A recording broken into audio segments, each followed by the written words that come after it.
Good morning. It is, what is today? Tuesday? Yeah, it's Tuesday, January 2nd of 2024. I was just opening up my prayer journal thing and I meant to put 12 hyphen something because every day I log. And it's weird. I was like, oh yeah, it's 01 because it's January. How are you doing today? Good? I think, man, it's so weird having been in groups. Like if you're in a group that you've been in annually and to I am early. Hey, good morning. Good morning, you two. Sharice, Zephyr. It's so weird. Sharice, do you ever Zephyr, I don't know if you guys experience this, but when you're in a group annually, it's so weird having that like annual marker because you can start to remember things that you've seen that were said a year ago, and you can start to draw the similarities between now and then you start thinking, wait, I remember stuff being said a year ago, and I remember what happened from then till now, and it wasn't really what I said, right? In the case of yourself. So like it's just interesting to me how when you're in groups for so long, especially when it's multiple years, because then you really start comparing, you're like, okay, the same thing is being said. Yeah, reviewing who you were then versus now and the messaging you receive then and now.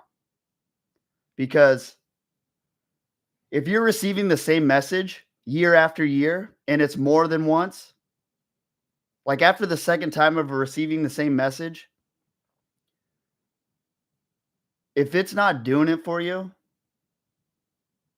you either A, need to look at your own actions or like your relation to the message or like how you're perceiving it, or B, you need to get a different message, right? You need to, I would assume that you need to, right? And it's just interesting because yeah, I've been part of a lot of groups in my life, and after like several years, it's one thing to be a part of a group after 1 year, and then you start looking at it after like 2 and 3. It's like, yeah, it's just interesting. Same song and dance. Exactly. Yes, exactly. This message is not resonating. Yeah, if it doesn't go, I'm serious. I would never tell anyone to stay if it's not. So yesterday, it was chapter what? Oh yeah, Abram rescues his buddy, which is a relatable story because we've all had friends that we've hung out with. Well, there will be times in people's lives when they're revolving in character from, we'll say, stage 1 to stage 2, and you have different social circles through life, and we've all went through times where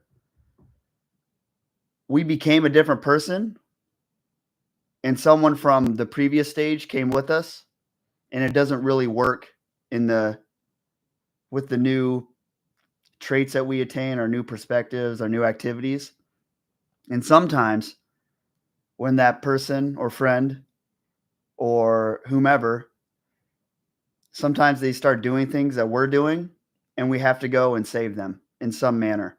You can extrapolate that and put that in any example that you choose, really. But everyone's kind of been in that position where things from your past have came with you to a new place that you were, and due to your new circumstance, it has put in danger the things from your past because they can't come with you, right? So that's a relatable story in regards to Abraham having to rescue Lot, his buddy, from, I believe it was Sodom. And then he goes to war against those kings. He saves them. Then he tells that king that he's not going to accept anything because, as far as gifts and reward is concerned, because he wants to make sure that his God gains the glory, because he doesn't want people to be able to think I got here because of you, that's honorable. And so today it's chapter 15, and it's just God's covenant with Abraham. And I was reading it this morning before I came on, and I was like, it's kind of weird how it goes straight from, well, I'll just start reading it. Chapter 14, verse 21, it says, Then this is when he was talking to the king. Then Abram gave him a tenth of everything. The king of Sodom said to Abram, Give me the people and keep the goods for yourself. But Abram said to the king of Sodom, I have raised my hand to the Lord, God Most High, creator of heaven and earth, have taken an oath. I will accept nothing belonging to you, not even a thread the thong of the sandal. That you will never be able to say, I made Abram rich. I will accept nothing but what my men have eaten and share that belongs to the men. But what my men have eaten and the share that belongs to the men who went with me to Aner, Eshcol, and Mamre, let them have their share. So I was mistaken. He wasn't getting a reward from the king, but he was the spoils of war, basically. He didn't take the spoils of war. And so it goes straight from there to chapter 15, God's covenant with Abram, which it just starts out. After this, the word of the Lord came to Abram in a vision. Do not be afraid, Abram. I am your shield, your very great reward. But Abram said, O sovereign Lord, what can you give me since I remain childless, and the one who will inherit my estate is Eleazar of Damascus? And Abram said, You have given me no children, so a servant in my household will be my heir. Then the word of the Lord came to him, This man will not be your heir, but a son coming from your own body will be your heir. He took him outside and said, Look up at the heavens and count the stars, if indeed you can count them. Then he said to him, So shall your offspring be. Abram believed the Lord, and he credited it to him as righteousness. He also said to him, I am the Lord who brought you out of Ur of the Chaldeans to give you this land to take possession of it. But Abram said, O sovereign Lord, how can I know that I will gain possession of it? So the Lord said to him, Bring me a heifer, a goat, and a ram, each 3 years old, along with a dove and a young pigeon. Abram brought all these things to him, cut them in two, and arranged the halves opposite each other. The birds, however, he did not cut in half. Then birds of prey came down on the carcasses, but Abram drove them away.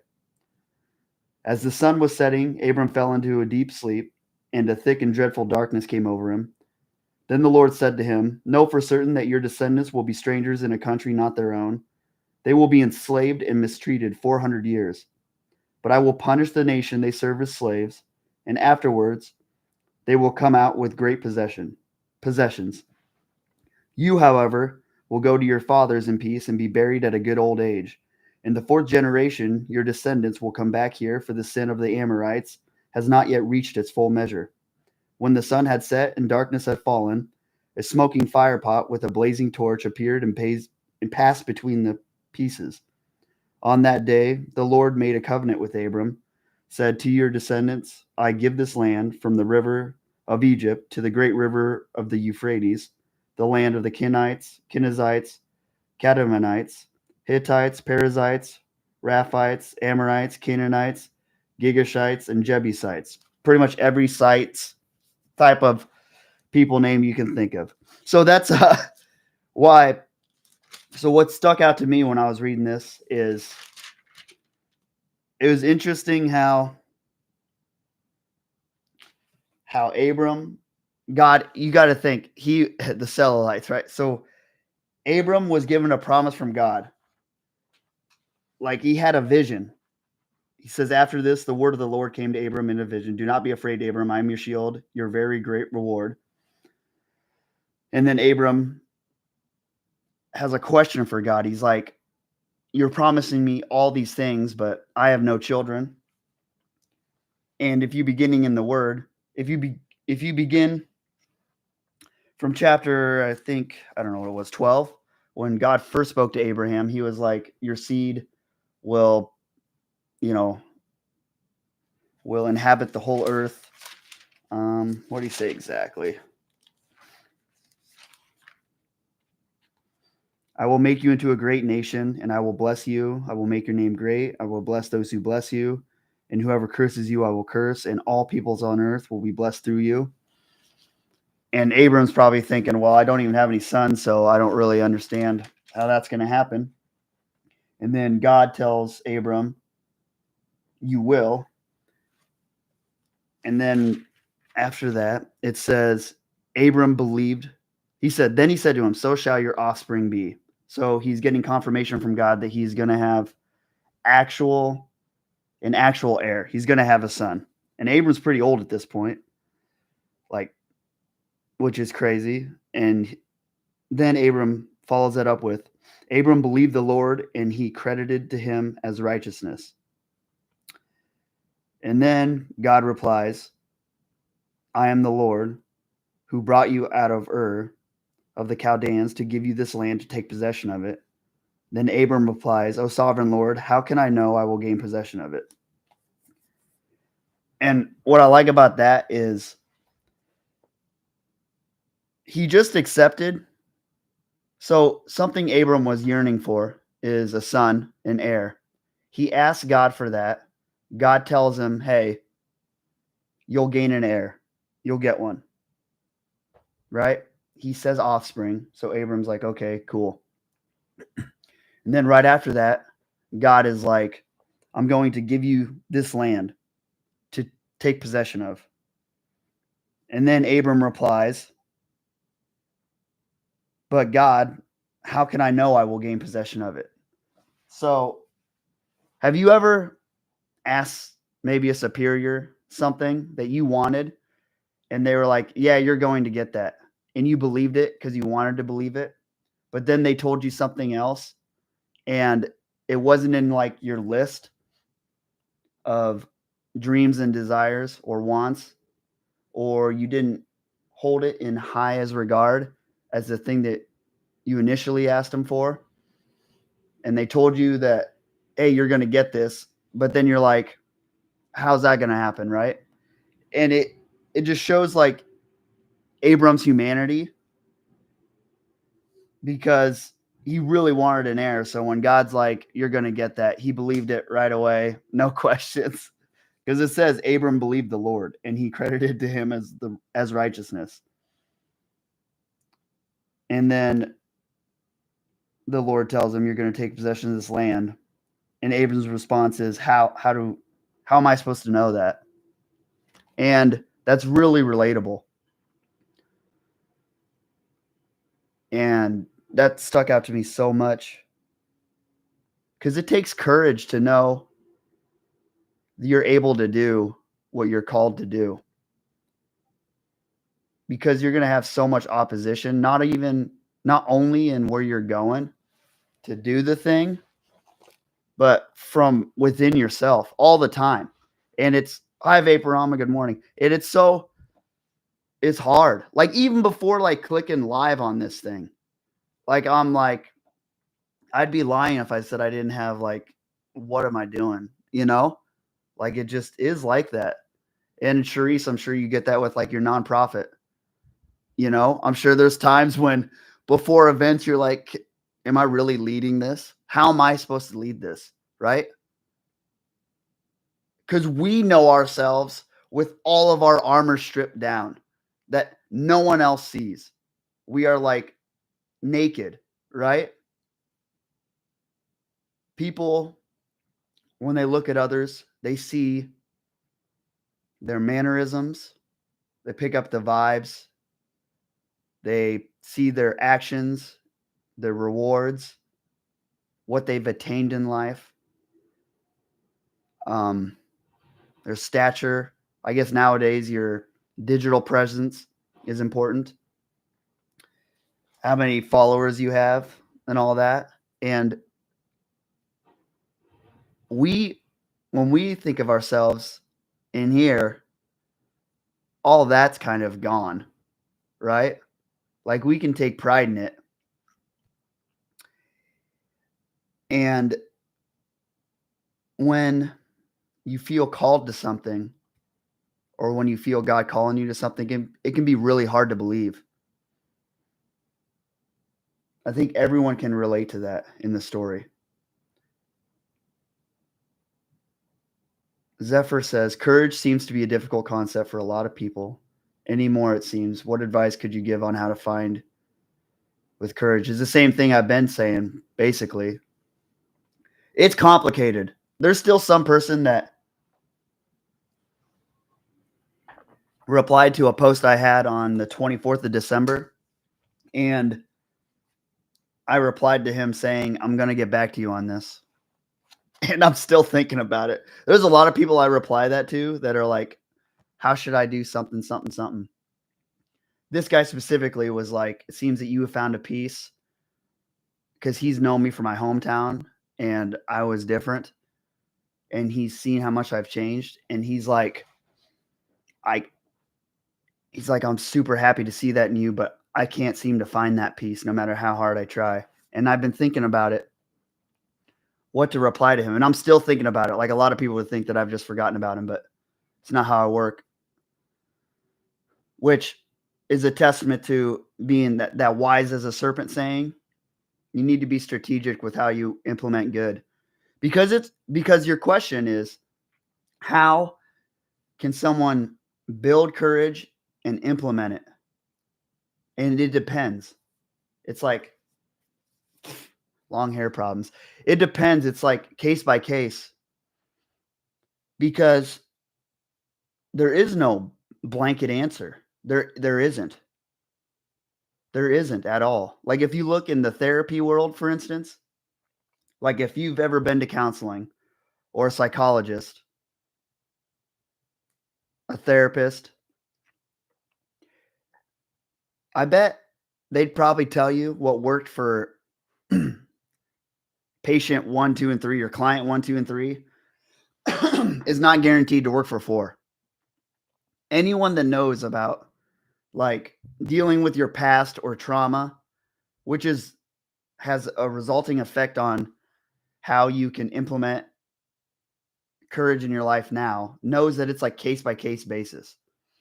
And you can't just present an answer to people and expect them to carry the banner of courage into every situation just right off the bat. It doesn't work like that. And that was actually part of the reason why I started doing this, is because the lives, it like YouTube live, I mean, because answers where I'm just presenting a roadmap, I don't think that works really. And I've seen it. Like I was speaking at the beginning of this, how like being in a group annually and you see things twice, it's like, well, it doesn't seem to have the effect of, if there's like an intimate, well, obviously, you know that if you have like a plan that's like personalized to you, it works better.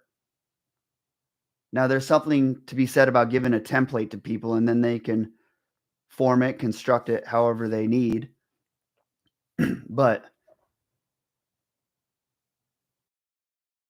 some people have really horrific trauma from their past, and that's hard to deal with. And to build courage from that, I mean, you can, if you've been to a therapist, they'll probably ask you, okay, like how you feel. They'll ask you about your past. And then I've been to therapists where they're like, what does it look like if everything was better? Right? And then you tell them. And then they're like, okay, what do you think's stopping that? Right? And it's like this negotiation between you and them. They're not really coming up with the answers and presenting them at face value, which there for a while, like presenting myself in the digital landscape, that's what I was doing because that's what I see everyone doing. But I don't think that really works that well. The only reason I've came to where I am now is because the answers I was given and I was drawn to, they were kind of abstract and they weren't like direct orders. And so I think me being in therapy for like since I don't know when I started, 12 years old, I don't know. Um, and just knowing how like someone like constructs someone from being a mess to like a better mess because we're all kind of messes no matter what. Um, since I know like how that works and I've had experience with dealing with my feelings and knowing that I lie to myself and how to navigate that more properly than maybe the average person that hasn't ever had therapy or anything. I knew that myself just giving like directions, I don't think it really works. And in regards to building courage, I think it's the same way. Like you have to look at what do you want to be able to do, and then you start working towards that, and you start setting yourself like minor goals, and then you do that, and then you just increase them over time. It's similar in a manner to lifting weights, but it's way harder because dealing with your past and hangups like that is very hard. Does that make sense? Like, so if I was afraid of, what would I be afraid of? How about um, horses? If I was afraid of horses, I'd start up by maybe looking at pictures of horses. And then I'd start out by maybe the counselor would bring in like horse hair and I'd feel it while looking at pictures of horses. And then someone would take me to a ranch and I'd see a horse in real life. And then you could go up and touch it. And then let's say this fear was riding a horse. Let's say I used to ride horses. I got bucked off, injured. Now I'm afraid. And if I was trying to build that back, you just like slowly expose yourself to it. And you're not really deleting your fear. You're just like increasing your courage. And there's, and it's kind of more complicated than that because you also have to, you have to, you have to mess with all these entanglements in your head of like how you've gone about living from then to now with that fear being with that fear having been real and affecting you this whole time. So you've built like coping mechanisms and now you have to tear that down, right? And that's very complicated. Does that make sense? What does it look like if it was worst? Yeah, yeah, that is the best question. Well, I think yeah, that's another way to put it. But you just ask yourself, what's the alternative? Like when, right? Like if I don't do anything about this right now, where am I going to be a year from now? If I hate where I am right now, a year from now, I'm going to be where I am and I'm going to hate it. So I might as well just try. Because if everything's a mess anyway, if I ain't got nothing to lose, which I found myself there. Is any of you peeps found yourself there? Yeah, I do not want to expose myself to things that scare me, like snakes. What benefit would it bring my life? Well, I think I think exposing yourself to things you're afraid of is extremely beneficial because you can apply that to a lot of things. Because when you feel fear, it's good to know that you can just manage it and handle it. And that's why I love the story of the Bible how Abram questions God right after totally accepting the promise that he wants. Because Abram must have like some doubts about taking over the land, right? And then God gives him details about, hey, this is what's going to happen. And what I think is interesting about it too is he asked God how he's going to gain possession of it. And Abram must have these like fears and doubts. And so the Lord replies to him, bring me a heifer, a goat, and a ram. He asked for a sacrifice. And isn't that a weird reply? He asked for a sacrifice. That's his first response. He asked God, how am I supposed to know that this is going to happen? And then God asked for a sacrifice. It says, but Abram said, Sovereign Lord, how can I know that I will gain possession of it? So the Lord said to him, bring me a heifer, a goat, and a ram.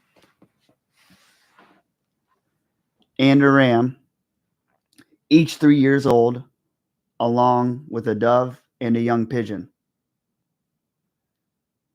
That's his first reply. And I think there's something to that. He asked God, how can I know? I think it's coming at it from a posture of servitude to God when you're requesting things of him and looking to gain understanding. He's like positioning himself in the hierarchy correctly. He's orientating himself correctly. That's why. That makes sense now. So when he's asking him for an answer, and sometimes in order to perceive answers correctly, we have to get out of our own way mentally. And we have to order ourselves properly to the Lord and offer a sacrifice, basically. Nowadays, that looks different than sacrificing livestock and animals, but there's a ritualistic sense to it, right? Does that make sense? In order to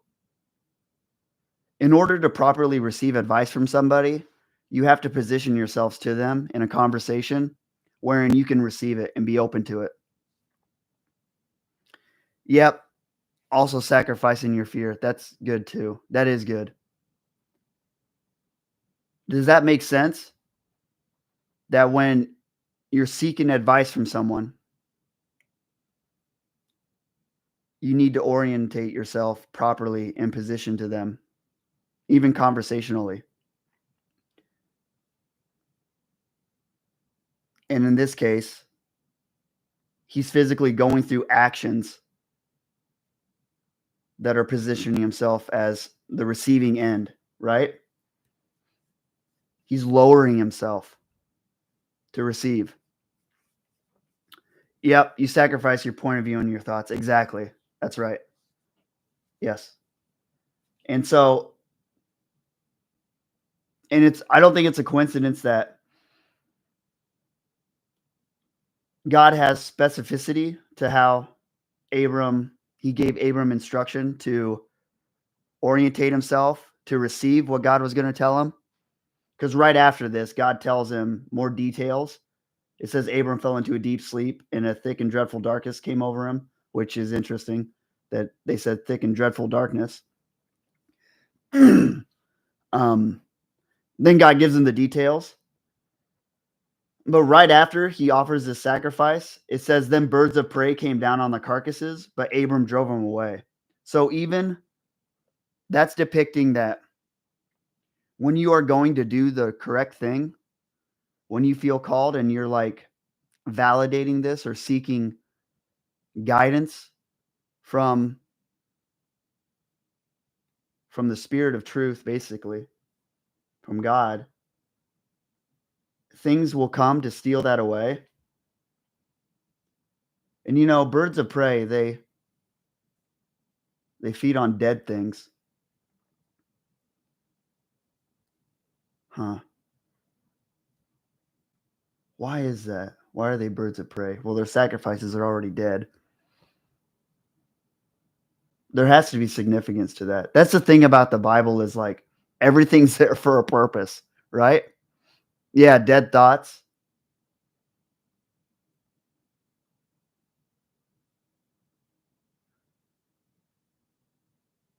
Well, if you look at it as like past trauma,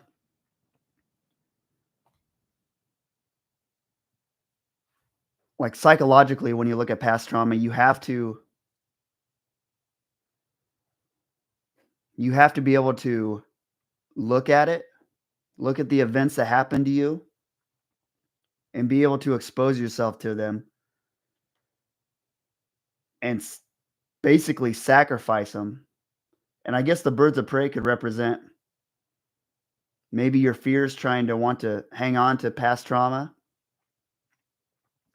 and to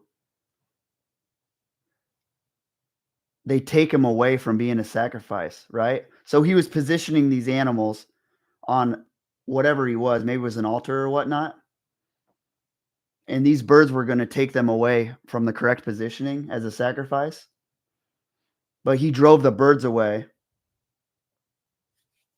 in order for him to properly sacrifice them. So you could look at that as like your past and the past trauma, and you're trying to properly orientate yourself or properly adjust your perception of that and being able to handle it, right? And like touch it where it doesn't have control over your present self anymore in a manner that's negative. And your fear will try to steal that away as a sacrifice and want you to still hang on to it, right? From the correct position. Does that make sense? And it'll cause you to not want to sacrifice your past trauma in order to bring about the greater fruition and to hear the future promises that God has for you. Does that make sense? Yeah, exactly. The birds were trying to take away the dead thing, but he wanted to hang on to his old thoughts. Yep, that's exactly what I'm saying. Yep. New things can't grow with dead things that are on. Yep, exactly. Like they're trying to take him away from being sacrificed. Because, I mean, you could also look at that. We all have friends and know people that thrive on the things that are in us, that are rooted in our past from habits that don't serve us in our present nor our future that we want and our future calling. We all have people like that or have had people like that. And sometimes those people in scenarios will, when you try to better yourself and try to sacrifice those parts of you that are old, that is the communing, what is that? It would be, it's like the tether of the relationship between you, the commonality, the communion. It represents like a communion you have with each other from the past. They won't want you to get rid of that aspect of you because that's what they like about you. Right? So when you offer that as a sacrifice, they could try to like steal that and pull it away. That could represent that as well. Isn't that crazy? All that from just like vultures coming to take away the sacrifice. That's wild. And then after that, which side note, I really love birds of prey, like just vultures and whatnot. I'm painting one right now, a miniature of one, a sculpture of one. So after that, because I like these are, I'll just explain that for a second because what I like about birds of prey, just in general, ideologically, is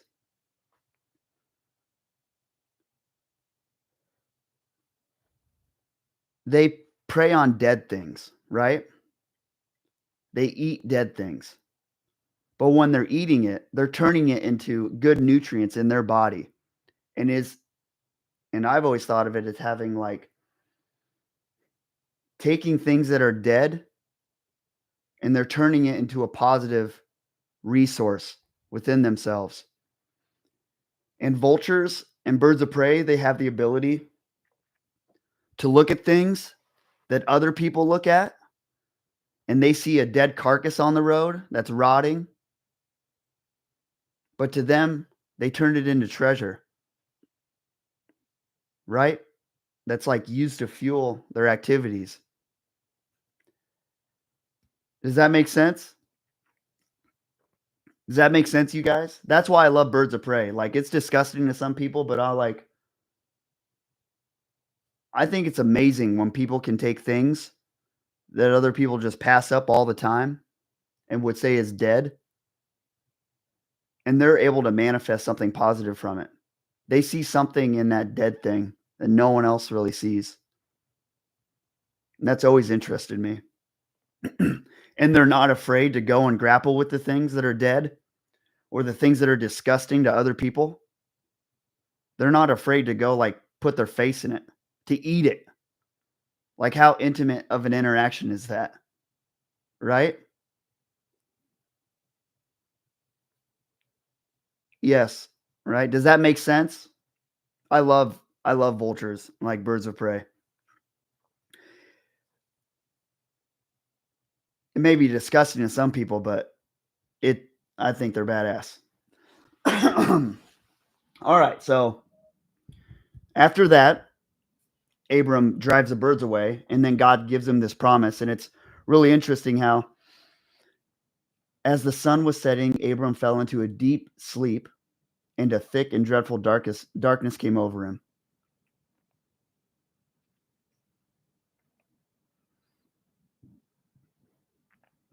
If it just said thick darkness came over him, that'd be easier to contemplate. But since it said dreadful, it's interesting. You know, and it says as the sun was setting, you think about things that happen,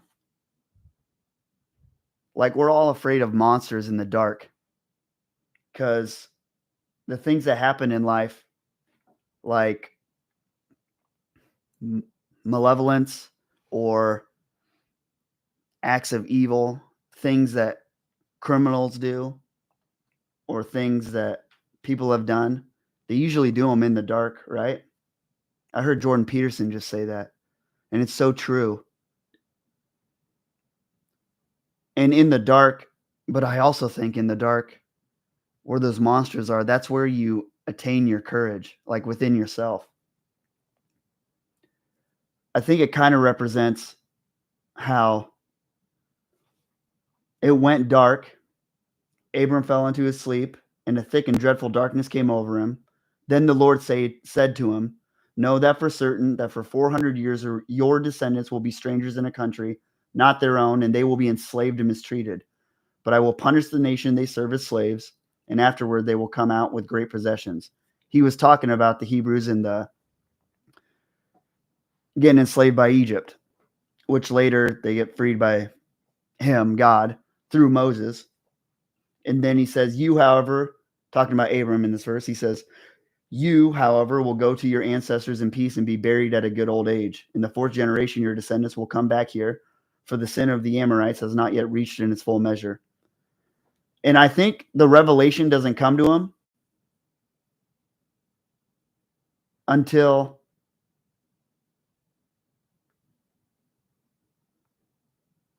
that thick and dreadful darkness comes over him. It represents God speaking through the darkness, for one, being able to give revelation even in your darkest times. Even in your darkest times, God can give you the word, right? The truth, not just the word you need. I don't know if I like that term, because defining what you need, that's really hard.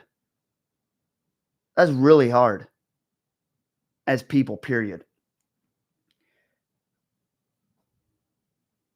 I I have some ideas about what I need, but to say that I know is pretty hard for me to say with a surety, you know? I don't trust in my own judgment a lot, which could be a problem. It is a problem sometimes. But I don't think it's a coincidence that Abraham fell into a deep sleep and then the dreadful darkness came over him. You could look at that as fear. And then the Lord spoke to him and he gained revelation. That's really similar to I was just watching David Goggins, what was this, like a week ago? And some person came to a conference he was having and they asked him, what do I do? I'm depressed and all these things.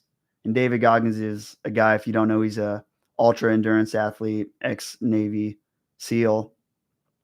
He's like no bullshit type of guy. He maybe the toughest man on the planet. He's gone places mentally that people study, and it's wild in regards to dealing with fear and to not giving in to your feelings. And this person was asking for advice from him, and his advice was go into a dark room by yourself and ask yourself, what do you want? What do you want? Like, actually, what do you want? And that's so crazy that we have a person like that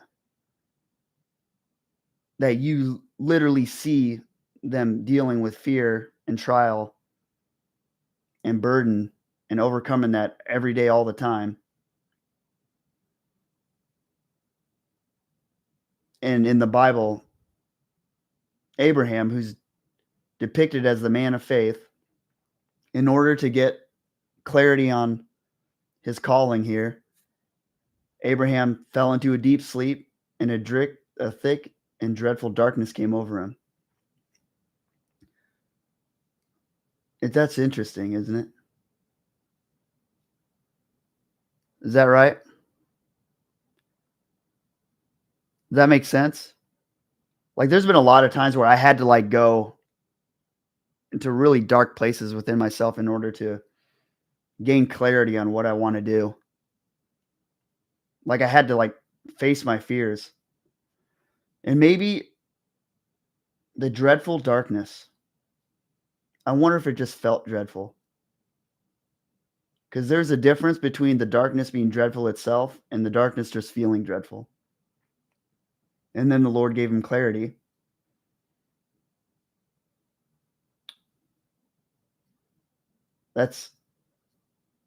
And at the end of it, he says, on that day, the Lord made a covenant with Abram and said, to your descendants, I will give this land.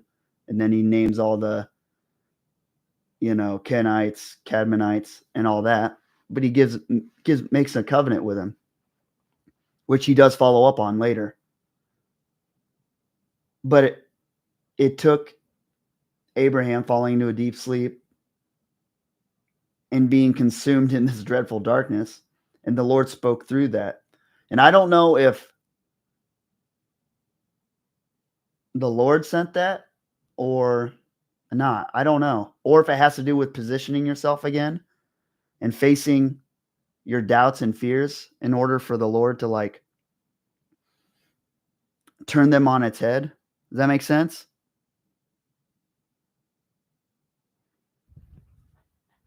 Yeah, I know. I'm glad you guys are having conversations without me. That's good. Does that make sense?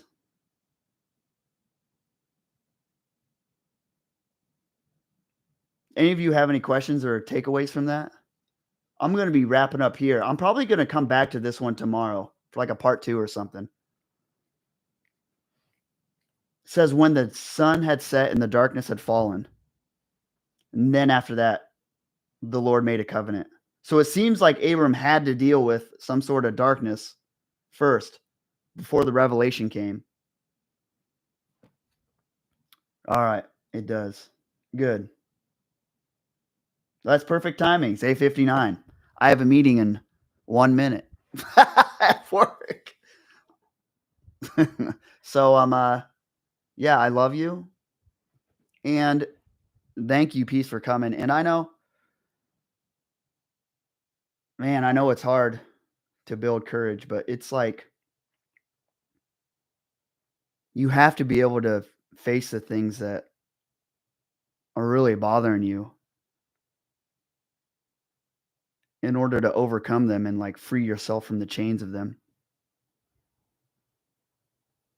And that's why, man, that's why I believe having the belief in God is what makes the most sense. Makes the most sense for this world.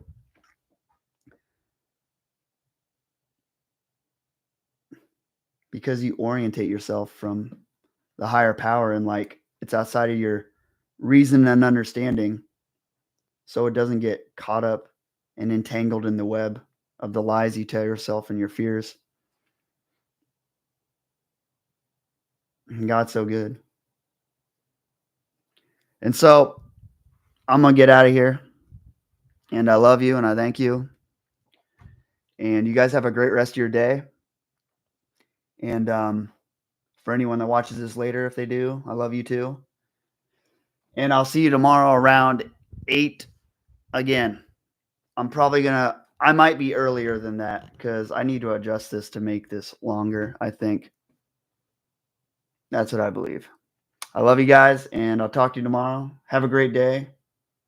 And I would think about that, about something that you're afraid of.